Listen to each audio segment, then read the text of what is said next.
नमस्कार दोस्तों, मैं हूं परविंदर सैनी। दोस्तों, पिछले दिनों अर्चना गुप्ता को भारतीय जनता पार्टी का हरियाणा का प्रदेश अध्यक्ष नियुक्त किया गया, लेकिन उसके बाद से लगातार वो विवादों में बनी हुई है। जिस तरीके से उनके बयान एक के बाद एक सामने आ रहे हैं, वो अपने विवादों को लेकर मीडिया में छाई हुई है। खासकर जिस तरीके से उन्होंने कहा कि एक जाति विशेष के लोगों का जो है नौकरियों पर दबा रहा है। इसके अलावा भी उन्होंने कई ऐसे बयान दिए हैं जो लोगों को चुभ रहे हैं और लोगों में नाराजगी देखी जा रही है। और इसी विषय पर चर्चा करने के लिए हमारे साथ राजनीतिक मामलों के जानकार वीरेंद्र राठी हमारे साथ मौजूद है। डॉक्टर साहब, आपका स्वागत है। आपका बहुत बहुत धन्यवाद। सभी दर्शकों को मेरी तरफ से नमस्कार। डॉक्टर साहब, जिस तरीके से मोहनलाल बड़ोली को पद से हटाया गया, अर्चना गुप्ता की ताजपोशी हुई, तो बड़ी उम्मीदें थी, तो लेकिन बार बार वो विवादों में क्यों गिर रही है? क्या वो जानबूझकर इस तरीके के बयान दे रही है या उनके मुंह से निकल रहे हैं? देखिए, जिस पेशे से अर्चना गुप्ता जी आती हैं, अपने नाम के आगे इनके डॉक्टर है, MBBS हैं, रेडियोलॉजिस्ट हैं, काफ़ी पढ़ी लिखी हैं। राजनीति इनकी पहली पसंद मुझे लगता है नहीं थी। किसी कारणवश राजनीति में आई होंगी, क्योंकि बहुत ही कम ऐसे लोग होते हैं कि जो डॉक्टरी लाइन से निकल कर राजनीति में जाते हैं, या तो वो बुढ़ापे में जाते हैं, विरले लोग ही मिलते हैं। कुल मिलाकर के जिस प्रकार से ये बयान इन्होंने देना आरंभ किए हैं कि फलां सरकार के समय पे एक विशेष जाति के लोगों को नौकरी मिलती थी, खेलों में भी DSP उनको बनाया जाता था। प्रदेश अध्यक्ष महोदय, आज आपकी भारतीय जनता पार्टी की सरकार पिछले 12 साल से हरियाणा प्रदेश के अंदर है और देश के अंदर है। वो रिकॉर्ड आप निकलवा लीजिए कि किसके राज में किस जाति के लोगों को नौकरियां मिली। क्या उस समय रिजर्वेशन के आधार पर लोगों को जो कोटा तय था उसमें नौकरियां नहीं मिली? जर्नल का जो कोटा बचा उसमें आंकड़े आप निकाल लीजिए और कीजिए एक पत्र जारी, उसमें बताइएगा किस जाति के लोग कितने लगे थे। खेल कोटे से जो DSP लगे थे उसमें आप विशेष जाति का नाम बार बार ले रहे हो। क्या जोगेंद्र शर्मा क्रिकेटर किसी विशेष जाति से था? जब खिलाड़ी को कोई पदक लेके आता है तो वो देश का खिलाड़ी माना जाता है, ना कि किसी जाति का माना जाता है। तो इस प्रकार के बयान थोड़े से सोच समझ करके देने चाहिए। जब गंभीर प्रश्न मीडिया करती है तो उस समय तो ये वहां से उठ करके चल पड़ती है। तो थोड़ा सा संयम रखना चाहिए, बरतना चाहिए। आज एक जिम्मेवारी के पद पर वो हैं, प्रदेश अध्यक्ष, सत्ता पक्ष की बैठी हैं।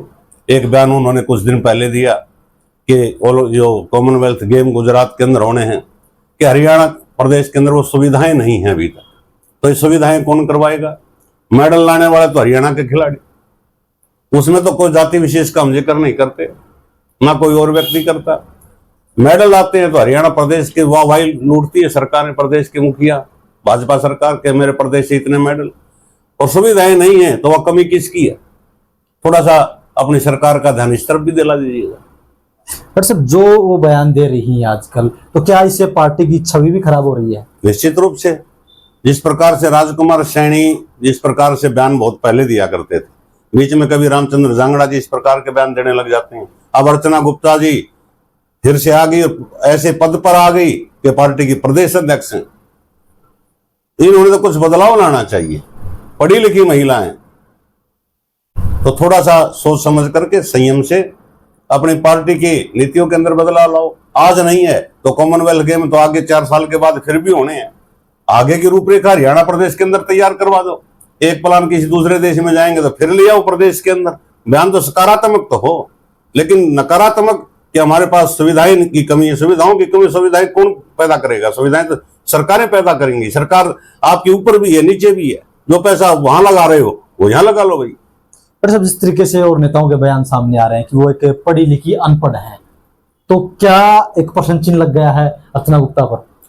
देखो, पढ़ाई लिखाई का एक अलग मैटर है, राजनीति एक अलग पहलू है। तो राजनीति की पिच पे आई है तो राजनीतिक पारी खेलो। दूसरी पार्टियों का विरोध भी करना पड़ेगा, उनके खिलाफ भी बोलना पड़ेगा, लेकिन किसी जाति को तो टारगेट कम से कम ना करो। कभी तो मनोहर लाल खट्टर जी नारा देते थे कि हरियाणा एक, हरियाणवी एक। तो आज वो हरियाणवी कहां गए और हरियाणा वाले कहां गए? फिर आज एक विशेष जाति के ऊपर टीका टिप्पणी क्यों अप्रत्यक्ष रूप से? तो वो गलत है।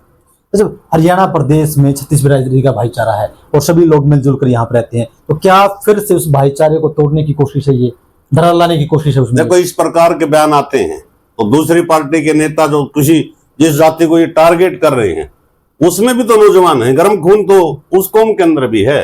क्या पता कौन नौजवान साथी किस प्रकार के वीडियो डाल दे, बयान दे दे, जिससे माहौल बिगड़े। वो तो ठीक बात तो नहीं है माहौल बिगड़ना। जो सारे समाज का, पूरे प्रदेश का भाईचारा, तो भाईचारे को किसी भी दल के राजनेता ने अपने ऐसा प्रचार नहीं करना चाहिए कि जिससे कहीं ना कहीं किसी समाज के मन में कटुता पैदा हो। दर्शक, एकाएक जो है मोहनलाल बड़ोली को हटाया गया था, उसके बाद अर्चना गुप्ता को लाया गया था। उससे पहले बड़ोली ने कहा भी था कि मेरा समय भी बाकी है। तो क्या उन्हें उम्मीद से ज्यादा मिल गया है? क्या ये उसकी खुशी है जो इस तरीके से वो बयान दे रही है? देखो, ये तो इनके ऊपर भी तो बड़े पदाधिकारी पार्टी के हैं, उन्होंने भी संज्ञान में लेना चाहिए ऐसे मामलों को, और इनको बता देना चाहिए कि इस प्रकार के विवादित बयान मत दो, किसी जाति को टारगेट मत करो। हमेशा ये कहा, जब किसान धरने पर बैठे तो जाति विशेष, पहलवान धरने पर बैठे तो जाति विशेष, छात्र नौजवान प्रदर्शन करने के लिए जंतर मंतर पर जाए तो जाति विशेष। तो इस प्रकार की टीका टिप्पणी गलत है। आपको क्या लगता है कि क्या बीजेपी इस पर संज्ञान लेगी? पार्टी इस पे लेना चाहिए।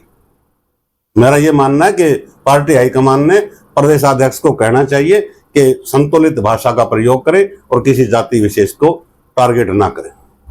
तो चलिए दोस्तों, जिस तरीके से बयान जो है भारतीय जनता पार्टी प्रदेश अध्यक्ष अर्चना गुप्ता के आ रहे हैं, तो कहीं ना कहीं पार्टी को उस पर लगाम लगानी चाहिए, क्योंकि इससे कहीं ना कहीं जो प्रदेश का भाईचारा है वो भी खराब हो रहा है और लोग शक की निगाहों से उन्हें देखते हैं, और दूसरी तरफ दूसरी पार्टी जो नेता हैं वो भी इस पर जमकर राजनीति करते हैं। और सब हमसे चर्चा करने के लिए आपका बहुत बहुत धन्यवाद। बहुत बहुत धन्यवाद।